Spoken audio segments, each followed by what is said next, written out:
Hello dear student, how are you all? I hope you all are fine. So बच्चों, आज आपकी SST की class 5th का chapter number 4 start करते हैं। योर चैप्टर नेम इज गर्म जलवायु प्रदेश जायरे। ठीक है, सो बच्चों क्लास को स्टार्ट करते हैं बिना देरी करे। ओके।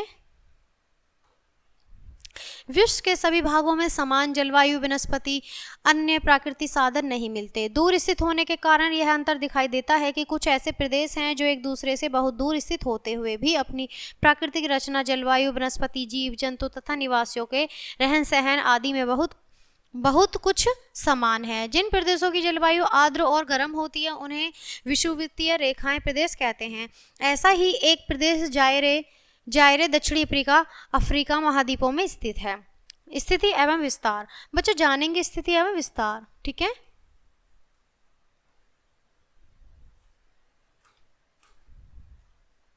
जायरे प्रदेश भूमध्य रेखा के 5 सेल्सियस उत्तर तथा 5 सेल्सियस दक्षिण अक्षांश के मध्य निची भूमि पर बसा है।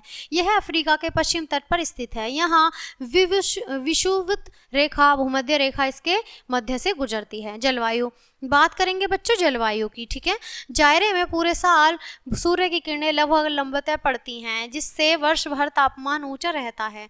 यहाँ का औसत तापमान लगभग 26.7 सेल्सियस रहता है, जहाँ रोज दोपहर बाद वर्षा होती है। आकाश बादलों से छाए रहते हैं तथा बिजली की चमक और बादलों की गड़गड़ाहट के साथ जोरदार वर्षा होती है। यहाँ वर्षा का औसत 200 सेंटीमीटर वार्षिक है। जायरे की जलवायु की तुलना हम अपने देश के केरल प्रदेश की जलवायु से कर सकते हैं। बच्चों बात करते हैं पेड़ पौधों की। ठीक है, गर्म नम जलवायु होने के कारण इस प्रदेश में संघ वनस्पति मिलती है। यहाँ सदा हरे भरे पत्ती वाले प्रदेश मिलते हैं। इन्हें सेलवाज कहते हैं। यहाँ यह ऊपर से छतरीनुमा होती है, जिससे सूर्य का प्रकाश छनकर भूमि तक नहीं पहुंच पाता।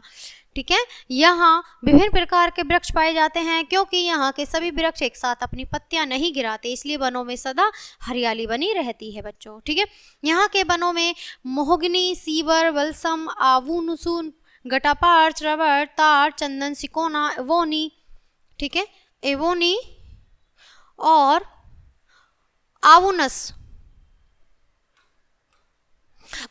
रोजवुड तथा लोहे कास्ट के वृक्ष उगते हैं। इनकी लकड़ी कठोर होती है। इन वृक्षों की ऊंचाई 30 से 16 मीटर तक होती है।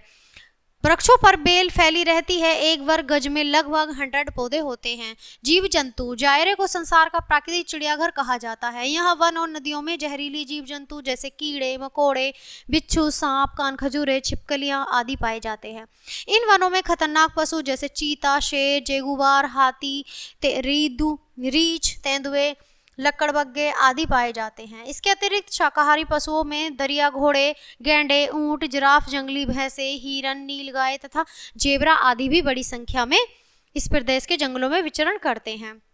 यहाँ के वनों में बड़ी मात्रा में फल फूल, जंगली घास, गिरी का भोजन तो पशुओं को मिलता ही है। साथ ही यहाँ मांसाहारी पशुओं के लिए बड़ी मात्रा में मछलियां एवं हिरन, खरगोश आदि जीव जंतु उपलब्ध हैं। यहाँ बहने वाली साकरन आई तथा मूल नदियों में मगरमच्छ, चिड़ियाल, दरियाई घोड़े तथा मछलियां पाई जाती हैं। मानव जीवन। बात करते हैं बच्चों मानव जीवन की। ठीक है, ये बच्चों नीलगाय का चित्र है। नीलगाय इस तरह की होती है।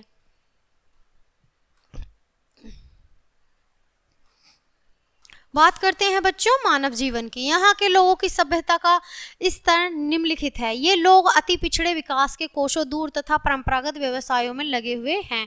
लोगों का कद 4 फुट 4.5 फुट।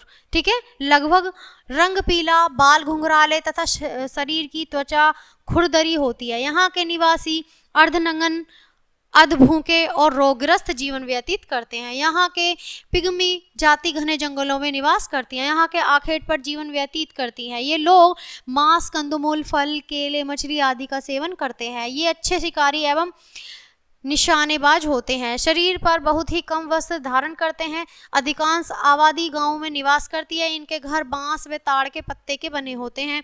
यहाँ की जलवायु गर्म आर्द्र है, इसलिए ये सूती वस्त्र पहनते हैं। ये लोग वनों का शौक वनों को साफ करके खेती योग्य जमीन तैयार करते हैं तथा इसमें मक्का, मूंगफली, केले, खर, ताड़, कॉफी, कपास की खेती करते हैं। यहाँ के निवासी गर्म आर्द्र जलवायु होने के कारण सुस्ती एवं कमजोर का अनुभव करते हैं। यहाँ टसी नसी नामक मक्खी घोर निद्रा नामक रोग फैलाती है, जिससे कभी कभी रोगी की मृत्यु तक हो जाती है। इस मक्खी के कारण पशु भी बीमारी से ग्रस्त होकर मर जाते हैं। यही कारण है कि यहाँ पशुपालन उन्नत दशा में नहीं है। पशुपालन विकसित न होने का एक और महत्वपूर्ण कारण चारे का अभाव है, कि उनको चारा नहीं मिल पाता है। खनिज एवं उद्योग, अब बात करेंगे बच्चों खनिज और उद्योग की। ठीक है, ये पिक्चर दी गई है। जायरे के निवासी इस तरह से रहते हैं, वो कम वस्त्र पहनते हैं, थोड़े मरीज टाइप के होते हैं, खाने पीने की उनको बहुत समस्या होती है। जायरे के दक्षिण भाग में कटांगना में हीरे, तांबा, टिप, मैग्नीज, सोना, कोबाल्ट आदि की खानें पाई जाती है। खनिजों का अधिकांश भाग जायरे निर्यात करता है, जिससे काफ़ी मात्रा में विदेशी मुद्रा प्राप्त होती है। जायरे उद्योग के क्षेत्र काफ़ी उन्नत दशा में नहीं है, फिर भी साबुन, सीमेंट, रसायन, कागज को सूती वस्त्र बनाने के कारखाने हैं। यातायात, अब बात करेंगे बच्चों यातायात की। ठीक है, गणतंत्र बनाने के पश्चात जायरे में परिवहन अर्थात यातायात के विभिन्न साधनों जैसे सड़क, जल एवं वायु परिवहन का विकास हुआ है। जायरे में मुख्य नगर रेल मार्गों में जुड़े हैं। नदियों एवं झीलों में परिवहन की व्यवस्था है। सभी बड़े नगर वायु परिवहन से राष्ट्रीय तथा अंतर्राष्ट्रीय वायु मार्गों से जुड़े हुए हैं। किसासा, बात करेंगे बच्चों किसासा की। किसासा जायरे का सबसे बड़ा नगर होने के साथ साथ यह इसकी राजधानी भी है, जो जायरे नदी के किनारे पर बसा हुआ है। यहाँ जनसंख्या 10 लाख से अधिक है। मताड़ी सबसे बड़ा बंदरगाह है तथा रेलवे का मुख्य टर्मिनल है।